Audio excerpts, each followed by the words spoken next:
A viagem começa na região francesa de Languedoc-Roussillon, ao longo de um canal histórico no coração do território cátaro. A leste está a costa de Languedoc, com suas praias ensolaradas e vilarejos medievais. Seguindo pelo litoral mediterrâneo, encontra-se a cidade murada de Aigues-Mortes, onde cavaleiros templários foram aprisionados numa torre no século XIV. A parada seguinte é Montpellier e um de seus pontos turísticos mais impressionantes, a Esplanade de l'Europe. Na região do Maciço Central está o Viaduto de Millau, a ponte mais alta e mais elegante do mundo. Dos deslumbrantes penhascos do Gorge de Tarn, segue-se para cidades isoladas, incrustadas nas montanhas Cevenas. A viagem termina num vulcão icônico, porém extinto.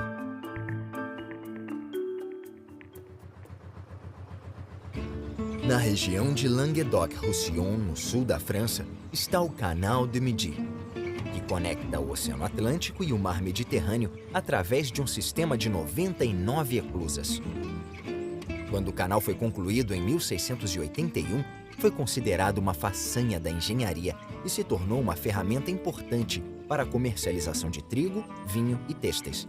Atualmente, é uma querida via fluvial usada por turistas e amantes de barcos, com paradas em vilarejos pitorescos como Ompes, onde é possível experimentar vinhos locais e passear por ruas medievais. 800 anos atrás, este era o território dos cátaros, uma seita religiosa que condenava muitos princípios básicos da Igreja Católica.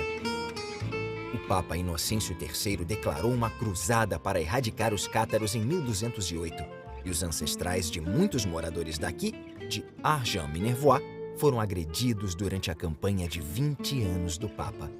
400 anos depois, após o fim da cruzada, a abertura do canal ajudou as cidades que o margeavam a se recuperarem.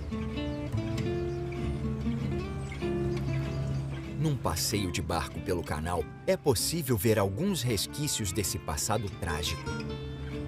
Por ser um dos canais mais antigos da França, ele requer muita manutenção. 42 mil plátanos doentes estão sendo removidos de suas margens. As árvores serão substituídas, mas a famosa vista do canal não será a mesma por muitos anos.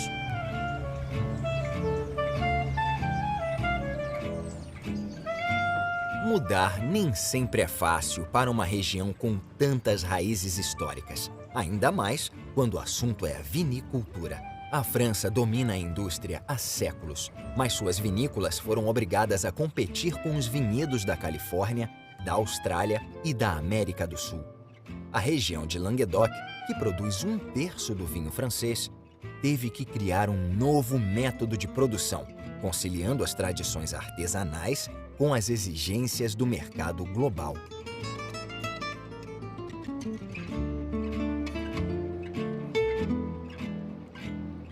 A viagem passa do canal para o encantador Rio Aude, que percorre 224 quilômetros dos Pirineus até o Mar Mediterrâneo.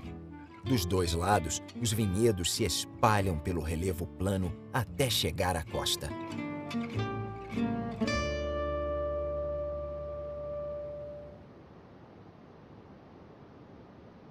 Perto da cidadezinha de Les Cabanes de Fleury, o rio desemboca no Mediterrâneo. É um corpo d'água que sempre foi associado à beleza e ao romance. Já foi uma importante rota para mercadores e viajantes de tempos remotos, mas agora é visitado por turistas que querem passar as férias ao sol. Em Valrat-Plage, os turistas se aglomeram na faixa de areia quase ininterrupta da costa de Languedoc, onde o programa de revitalização do governo francês se mostrou um verdadeiro sucesso.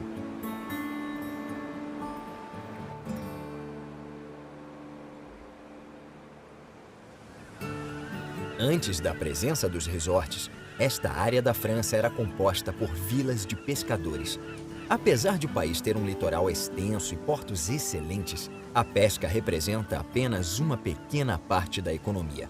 Mas barcos como este fornecem frutos do mar e peixes para os restaurantes da costa, como robalo, atum e sardinha. A culinária do sul da França é bem diferente da gastronomia do norte. O clima e a localização imbatíveis produzem uma abundância de peixes, legumes, carnes e frutas o ano inteiro. Nesta pequena ilha vulcânica, ao largo da costa, estão o Forte de Brescu e um farol parrudo. O forte foi construído em 1586 para a defesa, mas foi usado como presídio durante muitos anos. Reconstruído no fim do século XVII, o forte teve um papel essencial em muitos conflitos, inclusive na Segunda Guerra Mundial. No continente está Cap d'Agde, onde o modernismo e o naturismo se fundem, criando um dos resorts mais interessantes da Europa, o Village Naturiste. A roupa é opcional nesta parte do cabo, e o número de turistas, a maioria nudista, cresce para 40 mil no verão. Antes de o desenvolvimento começar nos anos 1970, pequenas casas de veraneio salpicavam o relevo de Sapal. Atualmente, este é um dos maiores portos de lazer do Mediterrâneo francês. Poucos quilômetros para dentro do continente está a antiga cidade fenícia de Águeda, o povoado original na margem do rio Hérault. Até o século XVIII, este foi um dos portos marítimos mais importantes da Gália e, mais tarde, da França. Fundado no século V, o povoado é repleto de ruas estreitas com casas construídas com cinzas extraídas do monte vulcânico Saint-Loup.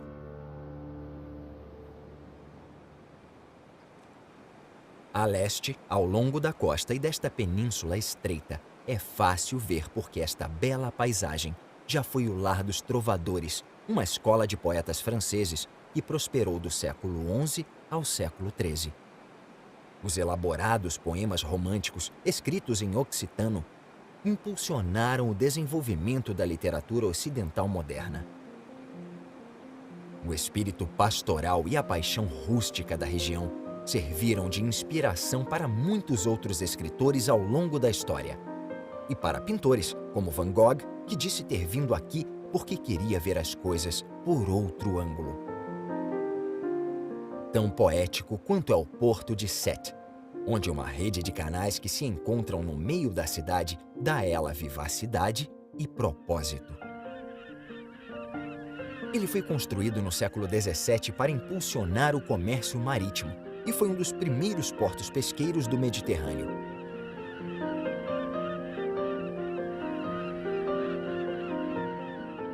Com o mar na frente e a Étang de Thau atrás, as ostras, mariscos e peixes mantêm este porto encantador em atividade.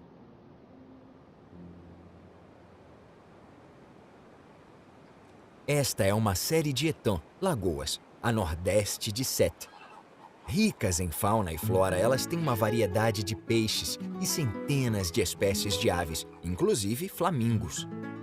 Eles vêm em busca de artêmias e de cianobactérias, dieta que os deixa cor-de-rosa. O Canal do Rhône é a rodovia fluvial que liga a Étang de Thau ao rio Rhône. Também tem ligação com o Canal du Midi.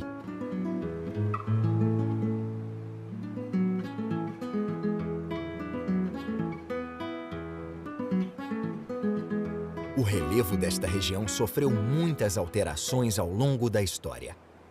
As águas já foram dragadas e canalizadas, e as terras inundadas e cultivadas por muitos séculos.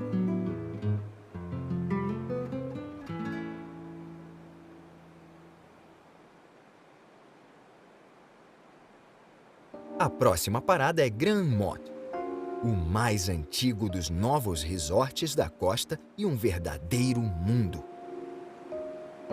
Ele foi construído nos anos 1960 com o intuito de transformar as praias menos desenvolvidas, porém ensolaradas, do litoral de Languedoc. Por mais que seja amado ou odiado, é um ícone. O projeto de Jean Balladur lembra pirâmides maias despontando na floresta. Com 30 quadras de tênis, uma escola de vela e muitas piscinas, há atividade suficiente para ocupar os milhões de turistas que vêm todos os anos. A intensa revitalização destas áreas costeiras costuma ser uma questão delicada para os moradores da província, agravando as tensões seculares entre o norte e o sul da França. Numa região com um longo histórico de invasores, dos godos aos nazistas, os colonos medievais occitanos desta região batalharam muito para manter uma identidade e preservar sua língua ameaçada, que foi reprimida depois da Revolução Francesa. Mas apesar de atrair muitos turistas, Languedoc manteve seu charme de velho mundo, sem a decadência encontrada na Espanha e em outras partes da França que se desenvolveram antes.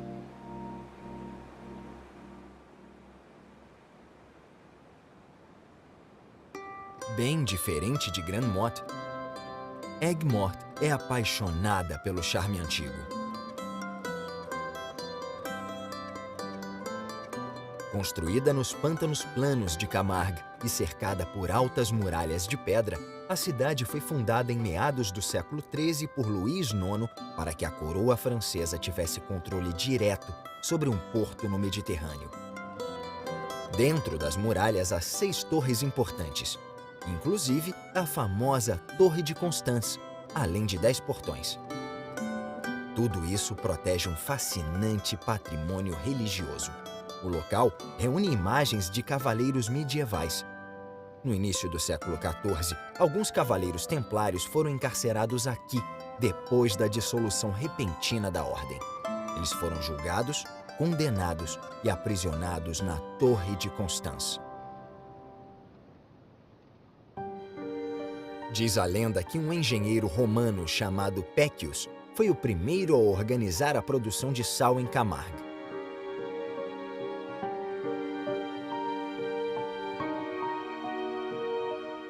Estes sapais naturais têm um teor de sal acima do normal e cerca de 500.000 toneladas são extraídas anualmente.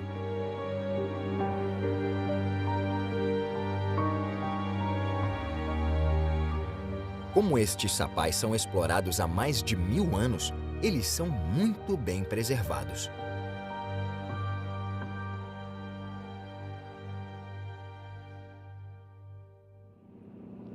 Agora a viagem deixa a costa e segue ao norte, para dentro do continente, até o aeroporto Montpellier-Méditerranée para reabastecer, desviando de um avião que está pousando.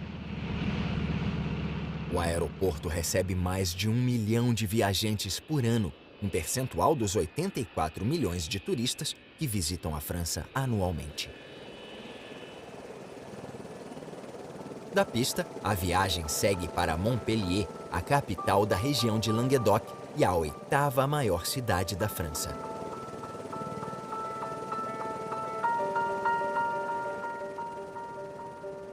Por incrível que pareça, Montpellier é uma das poucas cidades que não tem legados romanos, e sua história só começou de verdade no século XII. Seu destaque é uma ampla construção semicircular neoclássica que contém residências, lojas e restaurantes.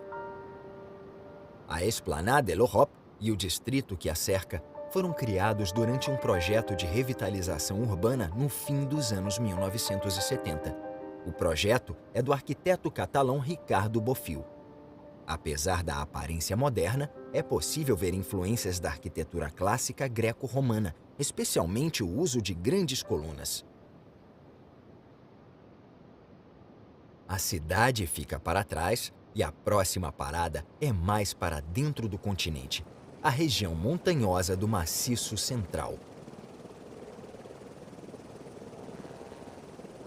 Esta área tem poucos aeroportos, então é prudente reabastecer sempre que possível.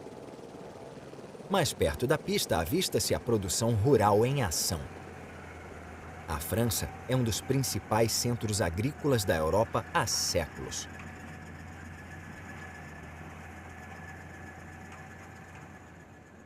Nesta montanha está o Vale do Rio Tarn, que é atravessado por uma espetacular ponte estaiada, o Viaduto de Millau.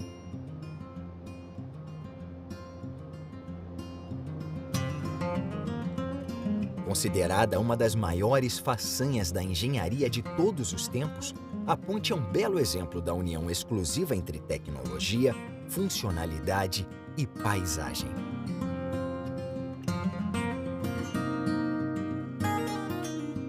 O viaduto foi inaugurado em 2004 e bateu vários recordes. Tem as torres, o eixo central e a ponte mais altos do mundo. Também ultrapassa a Torre Eiffel, sendo a estrutura mais alta da França, estando 270 metros acima do rio em seu ponto mais elevado. A função do viaduto é servir de via rápida direta de Paris à costa mediterrânea, desafogando congestionamentos medonhos no vale e na tranquila cidade de Millau.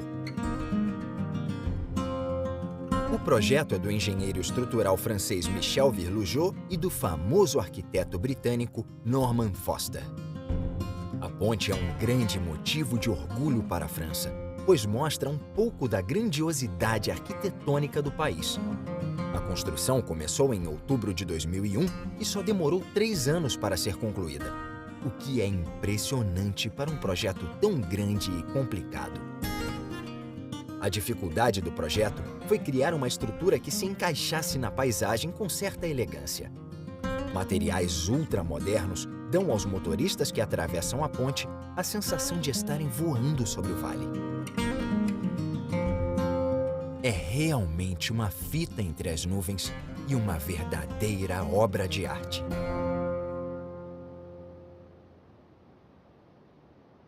Perto da ponte fica a entrada do espetacular Gorge de Tarn, uma rede de cânions estreitos e íngremes de quase 500 metros de profundidade e 1.500 metros de largura e se estende por 50 quilômetros ao longo do rio Tarn. Ele foi apelidado de Grand Canyon da França.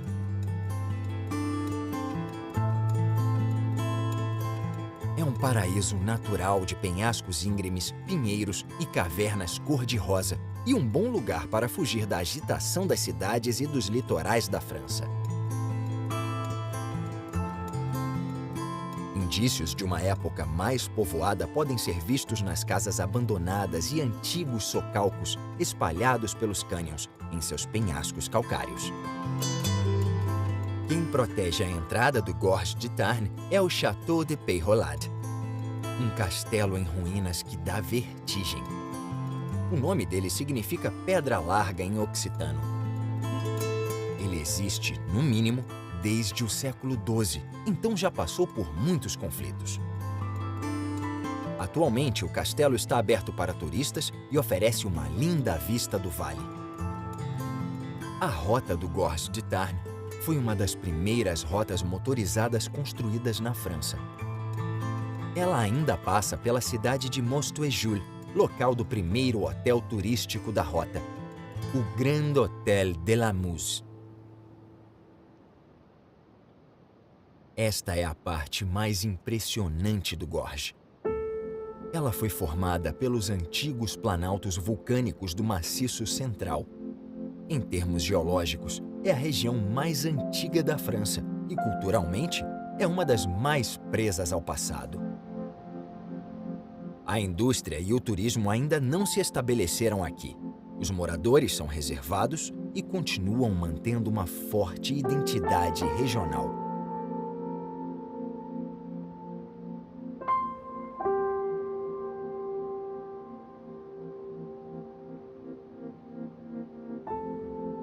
Muitos dos maiores rios franceses nascem no Maciço Central, mas são os rios Lot e Tarn que criam as características peculiares desta região, definindo o formato do planalto calcário com seus desfiladeiros deslumbrantes.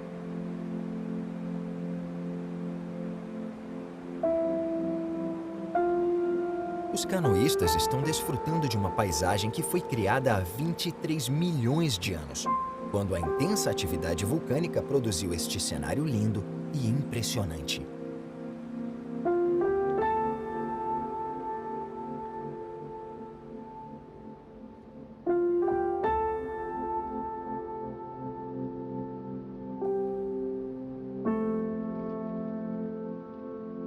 O Gorge Também é muito frequentado por abutres, que planam nas térmicas ascendentes do leito do vale.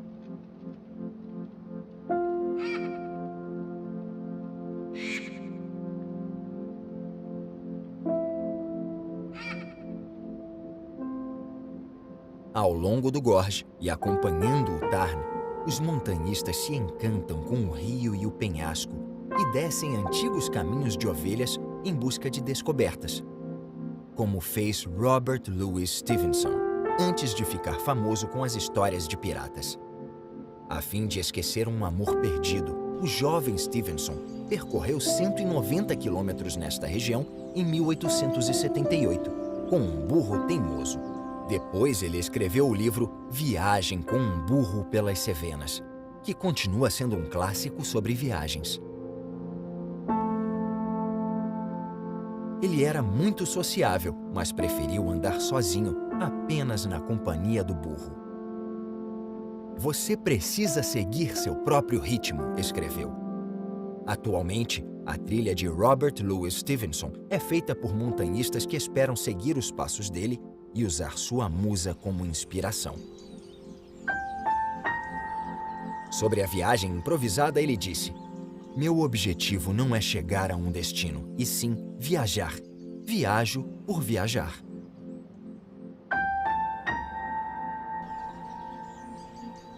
Os viajantes de agora podem se hospedar em vários hotéis na região, inclusive no Château de la Case, que tem uma história que data do século XV. Foi um presídio durante a Revolução Francesa e virou um hotel em 1988. A antiga ponte de pedra de Quézac representa a extremidade nordeste do Gorge de Tarn.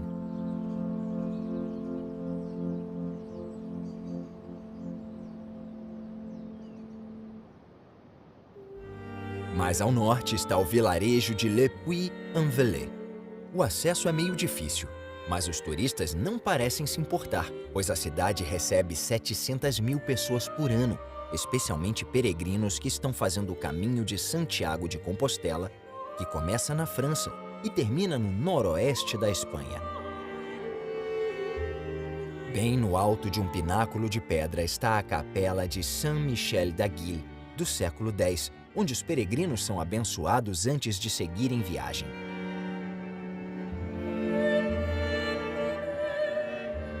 Poucos quilômetros a oeste se encontra esta fortaleza impenetrável, localizada em cima de uma grande rocha basáltica. Ela pertenceu à ilustre família Polignac e teve um passado turbulento desde a era medieval. Agora ela é apenas uma sombra de seu passado glorioso, mas sua torre alta continua dominando a paisagem.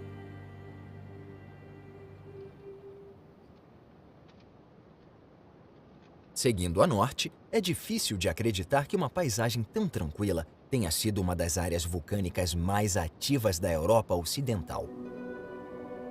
O vulcanismo começou no Maciço Central há milhões de anos, antes de haver castelos e canais.